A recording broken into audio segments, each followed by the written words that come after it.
حج کرنے والا جب دکان پہ بیٹھا ہوتا ہے تو چھری چلائی ہوتی ہے، نہ جائز کا پتہ نہ ناجائز کا پتہ، بس اتنا ہے پیسہ آئے۔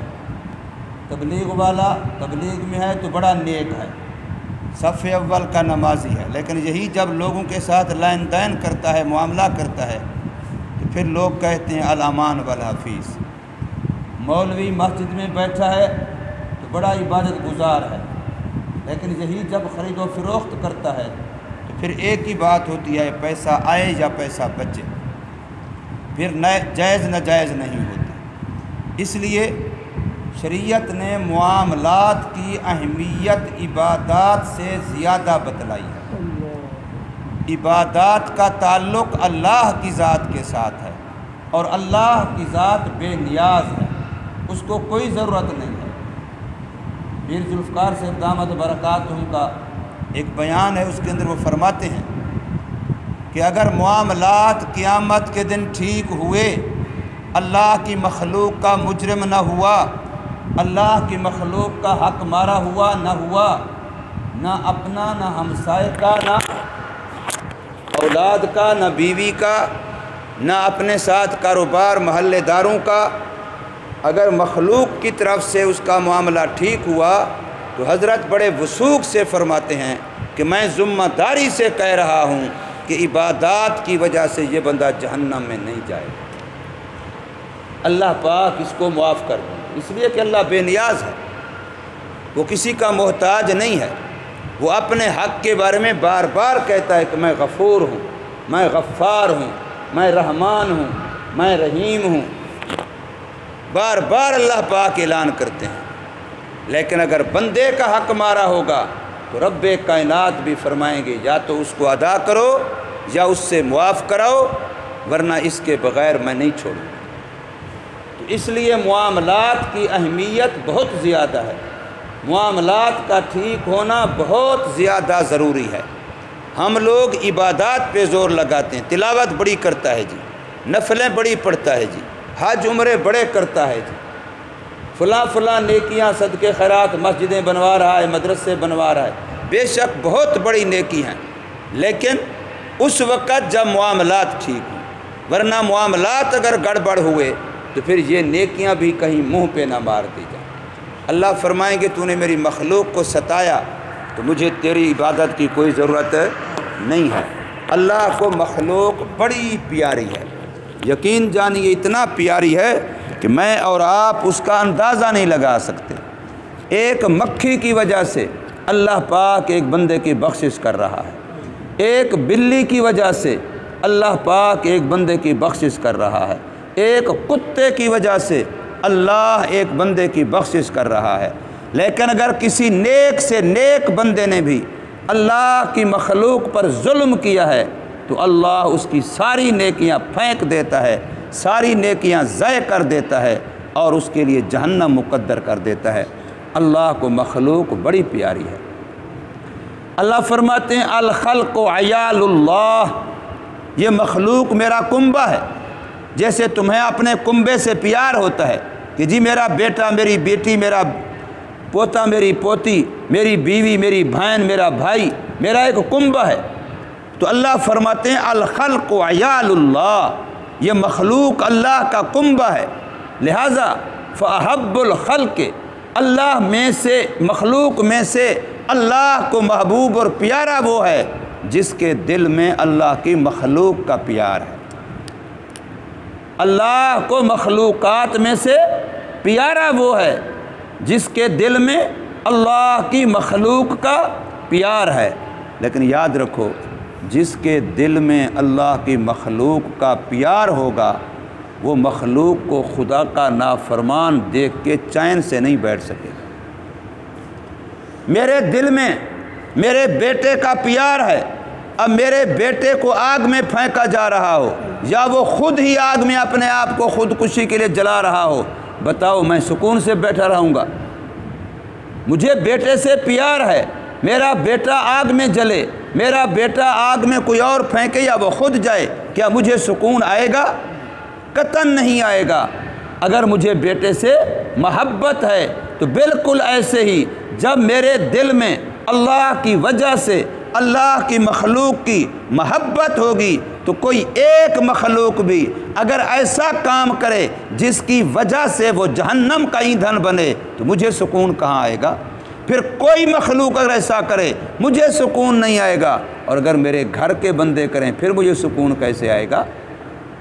حدیث پاک میں آتا ہے جب بندہ ایک نماز چھوڑتا ہے اور وہ چھوڑنے سے مراد قضا کرتا ہے، بے وقت پڑھتا ہے، مثلا صبح کی نماز ہے، سورج طلوع ہونے کے بعد پڑھ رہا ہے، تو یہ بندہ 2 حقب جہنم میں جلے گا۔ یہ بندہ 2 حقب جہنم کی آگ میں، دنیا کی آگ میں نہیں، جہنم کی آگ میں، جو اتنا سخت آگ ہے کہ دنیا کی آگ کو بھی وہ جلا دے۔ دنیا کی آگ اس سے 70 مرتبہ پناہ مانگتی ہے، اتنا سخت آگ جس کا ایندھن پتھر اور انسان ہوں گے۔ اس آگ میں 2 حقب جلتا ہے، اور ایک حقب فرمایا ایسے سمجھو کہ 84 سال وہ نیچے جہنم کی آگ میں جا رہا ہے، جا رہا ہے، جا رہا ہے، اور پھر 84 سال اس کو اوپر نکلتے ہوئے لگیں، تو اتنا عرصہ وہ جہنم کی آگ میں جلتا ہے۔ جو نماز پڑھتا ہے لیکن بے وقت پڑھتا ہے، اور جو بالکل نہیں پڑھتا اس کا کیا حال ہوگا؟ اب میرے گھر میں بے نمازی ہو، مجھے اگر سکون ہے تو میں جھوٹ بولتا ہوں کہ مجھے اپنے گھر والوں سے پیار ہے۔ اگر مجھے گھر والوں سے پیار ہوتا تو میں ان کو بے نمازی دیکھ کے کبھی برداشت نہ کرتا، اللہ کا نافرمان دیکھ کے کبھی چین سکون میں نہ رہتا، ورنہ میں جھوٹ بول رہا ہوں کہ مجھے اپنی اولاد سے، اپنے بیٹوں سے، اپنی بیٹی سے، اپنی بیوی سے، اپنی بہن سے، اپنے بھائی سے مجھے پیار ہے، وہ بے نمازی ہیں اور مجھے پرواہ ہی نہیں ہے، میں ٹس سے مس نہیں ہوتا، تو یہ محبت کا دعویٰ میرا جھوٹ ہے۔ ورنہ اگر محبت ہے اسی بندے کو آخرت کی آگ میں، میرے نبی کے فرمان سچے ہیں، میرے آقا صلی اللہ علیہ وسلم کے ارشادات سچے ہیں، میں اگر اپنی آنکھوں سے اس کو جہنم میں جلتا ہوا دیکھ لیتا، مجھے یقین آتا، تو میرے آقا کی حدیث آ گئی ہے، مجھے اس سے زیادہ یقین ہے، اپنی آنکھوں سے دیکھنے سے بھی زیادہ یقین ہے، اس لیے کہ میں نے اسی نبی کا کلمہ پڑھا ہے، میں نے اسی نبی پر ایمان لایا ہوں میں۔ تو اس لیے اللہ تبارک و تعالی نے معاملات کے اندر مخلوق کی محبت کی وجہ سے اس کی اہمیت زیادہ رکھی ہے۔ حقوق العباد کو بڑی اہمیت دینی چاہیے، چھوٹے چھوٹے حق کا بھی لحاظ رکھنا چاہیے۔ تو فرمایا جب بھی کوئی لین دین معاملہ کرو وَاسْتَشْهِدُوا شَهِيدَيْنِ، گواہ بنا لو 2 گواہ۔ آگے لفظ فرمایا مِن رِجَالِكُمْ، اپنے مردوں میں سے۔ اب اپنے سے مراد یہ خطاب کن کو ہو رہا ہے؟ اللہ بات کن سے کر رہا ہے؟ ایمان والوں سے۔ ایمان والے کتنے خوش نصیب ہو کہ میرا رب براہ راست تمہیں کہہ رہا ہے وَاسْتَشْهِدُوا، معاملہ کرتے ہوئے گواہ بنا لیا کرو۔ اب میں اگر کسی کو کہوں تو کہیں گے یار تمہیں پتہ ہے میری اہمیت کا، وہ فلاں جو بندہ ہے نا اس نے مجھے آج بلا کر کے مجھے یہ کہا ہے، صدر نے، وزیر اعظم نے، فلاں افسر نے، فلاں افسر نے، وہ تو پھول جاتا ہے، میری اہمیت تو دیکھو، میرے ساتھ فلاں نے براہ راست فون کیا، مجھے بلا کر کے میرے سے بات کی۔ تو جس کے ساتھ براہ راست میرا اللہ بات کرے اس کی قسمت کے کیا کہنے، وہ اپنی قسمت میں ناز کیوں نہ کرے، لیکن افسوس ہے میرا اللہ ہم سے بات کرے اور ہم منہ دوسری طرف کر لیں۔ آج اگر باپ بات کرے کوئی منہ دوسری طرف کرے، باپ کا بے ادب ہے، باپ کا گستاخ ہے، باپ کا نافرمان ہے، تو جس سے بات اللہ کر رہا ہو، کائنات کا خالق کر رہا ہو، کائنات کا مالک کر رہا ہو، جس کے قبضہ قدرت میں عزت اور ذلت ہے، امیری اور غریبی ہے، حیات اور موت ہے، وہ اللہ میرے سے بات کر رہا ہو اور میں توجہ سے نہ سنوں تو میں گستاخ نہیں ہوں، میں بے ادب نہیں ہوں، میں سوتے ہوئے سن رہا ہوں، میں بے پرواہی میں سن رہا ہوں، تو کتنا میں گیا گزرا ہوں۔ بات کون کر رہا ہے میرے سے؟ یہ بات کسی میری تو نہیں ہے، یہ بات کسی انسان کی تو نہیں ہے۔ وَاسْتَشْهِدُوا شَهِيدَيْنِ، گواہ بنا لو تم 2 گواہ۔ تو کن کو کہا جا رہا ہے؟ ایمان والوں سے۔ ابھی ہم پڑھ رہے ہیں تو اللہ ہم سے بات کر رہا ہے، جو بھی پڑھے گا گویا اللہ اسی کو براہ راست کہہ رہا ہے۔ وَاسْتَشْهِدُوا شَهِيدَيْنِ، گواہ بنا لو 2 گواہ، مِن رِجَالِكُمْ، اپنے مردوں سے۔ کیا مطلب؟ یعنی تم مسلمان ہو مسلمانوں میں سے، اس لیے گواہ کے لیے مسلمان ہونا شرط ہے۔ مسلمانوں کے گواہ کے لیے مسلمان ہونا شرط ہے۔ گواہ اگر عیسائی ہوا، یہودی ہوا تو نکاح نہیں ہوتا۔ نکاح میں اگر گواہ عیسائی یہودی ہو گیا، کوئی غیر مسلم ہو گیا تو نکاح نہیں ہوتا۔ مسلمان ہو مسلمان، پھر مسلمان بھی وہ ہو جس کو اللہ مسلمان مانے۔ وہ خود تو کہتا ہے میں مسلمان ہوں، یوں تو مرزائی بھی کہتا ہے میں مسلمان ہوں، شیعہ بھی کہتا ہے میں مسلمان ہوں۔ مسلمان تو وہ ہے جس کو اللہ بھی مسلمان مانے۔ اور ہم جتنے پھر رہے ہیں، جو ماں کے پیٹ سے مسلمان پیدا ہوئے آج تک مسلمان چل رہے ہیں، اگر ترکڑی پہ تولا گیا، اگر پیمانے پہ پرکھا گیا تو 90% ان میں سے غیر مسلم ہیں۔ یاد رکھیے، جب ہم خیال ہی نہیں کرتے نکاح کے موقع پر، جو بھی دو بندے بھی گواہ بن جاؤ، ادھر گواہ بن جاؤ، گواہ بناتے وقت دیکھیں کہ مسلمان ہے کہ نہیں۔ مسلمان کی پہلی نشانی نمازی ہونا ہے۔ مسلمان کی پہلی نشانی نمازی ہونا ہے۔ بیٹے کی شادی ہے یا بیٹی کی شادی ہے، کم از کم گواہ نمازیوں کو بناؤ۔ گواہ ان کو بناؤ جن کو مسجد میں آنا جانا ہو۔ گواہ ان کو بناؤ جو اللہ کے سامنے سجدہ کرتے ہوں، چاچے ہیں یا مامے ہیں یا نانے ہیں، لیکن ان کا دین سے کوئی تعلق نہیں ہے، تو پھر وہ نکاح میں گواہ بننے کے قابل نہیں ہیں۔ ورنہ تم سمجھو گے ہم نے نکاح کے ساتھ رشتہ کیا، اور وہ رشتہ بغیر نکاح کے ہوگا اور ساری زندگی حرام اور زنا ہوگا۔ اس لیے فرمایا گواہ بنا لو 2 گواہ من رجالکم، اپنے مردوں میں سے۔ زنا کے گواہ 4 شرط ہیں، اور چاروں مرد شرط ہیں، اور چاروں مسلمان بھی ہوں، چاروں عاقل بھی ہوں، چاروں بالغ بھی ہوں، اور چاروں ایسے ہوں جو چشم دید بھی ہوں، چاروں ایسے ہوں جن پر دین کے لحاظ سے کوئی اعتراض بھی نہ ہو۔ وہ مسلمان سیکا، اسے عادل کہتے ہیں، با اعتماد ہوں، سیکا ہوں، عادل ہوں۔ اگر یہ شرطیں نہ ہوئیں تو وہ گواہ بننے کے قابل نہیں ہیں۔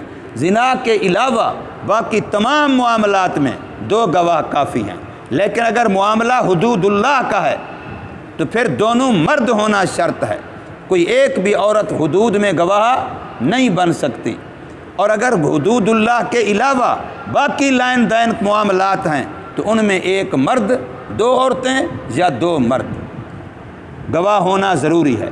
ہاں، بعض خفیہ معاملات ایسے ہوتے ہیں کہ جن میں صرف عورت مطلع ہو سکتی ہے، جیسے دائی کے بہت سارے معاملات ہوتے ہیں، جو بچہ جننے کے وقت عورت کے معاملات ہوتے ہیں، اس وقت وہ صرف ایک دائی اکیلی کی گواہی بھی معتبر ہے۔ مثلا بچہ ماں کے پیٹ سے زندہ پیدا ہوا یا مردہ پیدا ہوا، 1 منٹ بعد مرا یا ماں کے پیٹ میں مر گیا، اب اس کے لیے دائیا کی گواہی اکیلی کافی ہے۔ اگر اس نے کہا کہ ماں کے پیٹ سے باہر آتے وقت زندہ تھا، میں اس کو زندہ سمجھتی تھی، تو اس کا نام بھی رکھا جائے گا، اس کو غسل بھی دیا جائے گا، کفن بھی دیا جائے گا، جنازہ بھی پڑھا جائے گا، اور اس کی قبر بھی سنت کے مطابق بنائی جائے گی۔ اور اگر ماں کے پیٹ کے اندر ہی فوت ہو گیا، دائی کہتی ہے کہ ماں کے پیٹ سے باہر آنے کے بعد یہ زندہ نہیں تھا، تو اب اس کا نام بھی نہیں رکھا جائے گا، اب اس کو باقاعدہ سنت غسل بھی نہیں دیا جائے گا، سنت کفن بھی نہیں دیا جائے گا، جنازہ بھی نہیں پڑھا جائے گا، اور سنت والی قبر بھی نہیں بنائی جائے گی۔ ایسے خالی پانی بہا کے جیسے کسی پلید چیز کو دھوتے ہیں، اوپر کسی بھی پرانے نائے پاک کپڑے میں ایک میں لپیٹ کر کے کہیں بھی گڑھا کھود کر کے اس کو وہاں رکھ کے اوپر مٹی ڈال دی جائے گی، زمین برابر کر دی جائے گی۔ یہ اس بچے کا حکم ہے جو ماں کے پیٹ سے مردہ پیدا ہوتا ہے۔ اب اس میں مدار کس پر ہے؟ دائیا کی گواہی پر ہے، وہ اکیلی عورت کی گواہی بھی کافی ہے۔ تو اس لیے فرمایا گواہ بنا لو تم 2 گواہ من رجالکم، اپنے مردوں میں سے، یعنی مسلمان مردوں میں سے۔ تم جو مسلمان ہو، خطاب تمہیں ہے تو تم اپنے مردوں میں سے بناؤ۔ فَإِن لَّمْ يَكُونَا رَجُلَيْنِ، اگر موقع پر 2 مسلمان مرد مہیا نہ ہوں تو فَرَجُلٌ وَامْرَأَتَانِ، تو پھر 1 مرد اور 2 عورتیں۔ یہ کم از کم مقدار ہے، اس سے زیادہ گواہ ہو سکتے ہیں، اس سے کم نہیں ہو سکتے، اس سے زیادہ منع نہیں ہے۔ کوئی کہے کہ بس 2 کافی ہیں، تیسرے چوتھے کی ضرورت نہیں ہے۔ بے شک زیادہ گواہ ہوں وہ اچھی بات ہے، لیکن اس سے کم نہ ہوں۔ اور کیسے گواہ ہوں؟ ایک مرد یا دو عورتیں ممن ترضون من الشہداء، ایسے ہوں جن کو تم پسند کرتے ہو۔ تو اب بتاؤ، پسند ایمان والوں کرتے ہو یا بے ایمانوں کو کرتے ہو؟ سچوں کو کرتے ہو یا جھوٹوں کو کرتے ہو؟ کرائے کے گواہ کرتے ہو یا انصاف والے گواہ کرتے ہو؟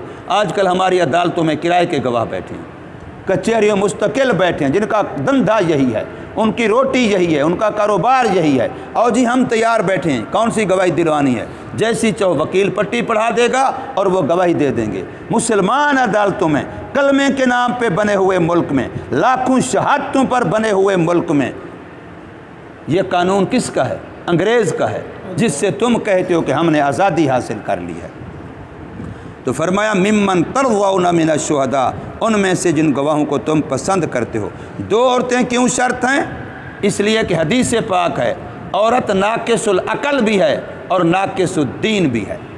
یہ میرے اللہ کے نبی کا فرمان ہے، عورت ناقص العقل بھی ہے، عورت ناقص الدین بھی ہے۔ دین کے لحاظ سے ناقص یہ ہے کہ ہر مہینے میں کچھ دن ایسے آتے ہیں جس میں وہ نمازیں اور روزہ نہیں کر سکتی، یہ اس کے دین کی کمی ہے۔ اور ناقص العقل یہ ہے کہ اس دو عورتوں کی گواہی ایک مرد کے برابر ہے۔ تو فرمایا اس وجہ سے کہ اگر ایک ان میں سے بھول جائے گی، گواہی کے اندر کمی بیشی ہو جائے گی، تو دوسری اس کو یاد دلائے گی۔ اور آگے فرمایا ولا یعب الشہداء، گواہ کو جب گواہی دینے کے لیے بلایا جائے تو وہ گواہ دینے سے انکار نہ کرے، گواہ بننے سے انکار نہ کرے۔ لیکن آج کل ہمارے عدالتی نظام میں اتنا سکم ہے کہ جو بیچارہ گواہ بن جاتا ہے پھر اس کو خوار اتنا کیا جاتا ہے، ذلیل اتنا کیا جاتا ہے، بار بار اس کو تھانے دار بھی بلا لیتا ہے، بار بار اس کو عدالت بھی بلا لیتی ہے، وہ بیچارہ اک جاتا ہے، تنگ ہو جاتا ہے، پھر کوئی شریف آدمی بیچارہ گواہ بننے کے لیے تیار نہیں ہوتا۔ یہ ہمارے عدالتی نظام کی خرابی ہے۔ فرمایا نہ انکار کرے گواہ بننے سے اور نہ گواہی دینے سے، اذا ما دعو، جب اس کو بلایا جائے۔ اب دو باتیں ہوگی، معاملات کو لکھ لیا کرو اور معاملات پر گواہ بنا لیا کرو۔ یاد رکھیے گواہ بغیر لکھائی کے بھی معتبر ہے، لیکن لکھائی بغیر گواہ کے معتبر نہیں ہے۔ گواہ بغیر لکھائی کے بھی شرعاً قانوناً معتبر ہیں، لیکن لکھائی بغیر گواہ کے نہ شرعاً معتبر ہے نہ قانوناً معتبر ہے۔ اس لیے فرم ولا تسعموا، اور نہ اکتاؤ تم، نہ تھک جاؤ تم اس بات سے کہ لکھو تم صغیراً او کبیرہ، چھوٹا معاملہ ہو یا بڑا معاملہ ہو، الی اجلہ، جب وہ ادھار کا ہو، میعاد کا ہو، تو ہر معاملے کو لکھو چاہے وہ چھوٹا ہو یا بڑا۔ لکھائی صرف یاد دہانی کے لیے ہوگی کہ لکھائی کو دیکھ کر کے کل کو یاد آ جائے گا، گواہ کو بھی یاد آ جائے گا، معاملہ لین دین کرنے والوں کو بھی یاد آ جائے گا کہ ہم نے ایسا کیا تھا۔ اللہ تبارک و تعالی سمجھ نصیب فرمائے، عمل کی تو